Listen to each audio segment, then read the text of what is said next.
Hello everyone, welcome back to my YouTube channel Wajid classes में हूँ आपका दोस्त वाजिद चौधरी।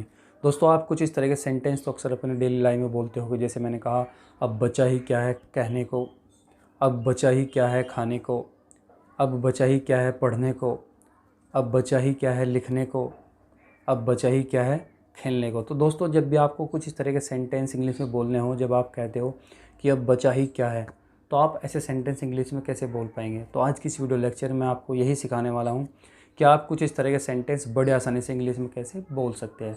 तो माय डियर फ्रेंड्स, शुरू करते हैं आज की वीडियो। तो दोस्तों, ऐसे सेंटेंस इंग्लिश में बोलने के लिए आपको शुरू में बोलना होगा now what has left to, इसके बाद वर्ब की पहली फॉर्म। तो आप इसी स्ट्रक्चर की मदद से कुछ इस तरह के सेंटेंस बड़े आसानी से इंग्लिश में बोल सकते हैं।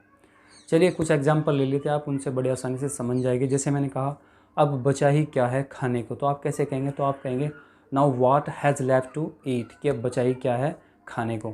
मैंने कहा अब बचा ही क्या है कहने को, तो आप कैसे बोलेंगे? तो आप बोलेंगे now what has left to say, कि अब बचा ही क्या है कहने को। मैंने कहा अब बचा ही क्या है बोलने को, तो आप कैसे बोलेंगे? तो आप बोलेंगे now what has left to speak, कि अब बचा ही क्या है बोलने को।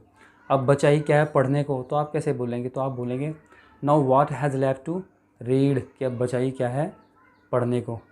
अब बचा ही क्या है लिखने को, तो आप कैसे बोलेंगे? तो आप बोलेंगे now what has left to write, कि अब बचा ही क्या है लिखने को। तो दोस्तों, जब भी आपको बोलना हो अब बचा ही क्या है, तो आप कुछ इस तरह का sentence now what has left to और वर्ब की पहली फॉर्म के साथ बड़े आसानी से बोल सकते हैं। कोई भी प्रॉब्लम आपको नहीं होगी।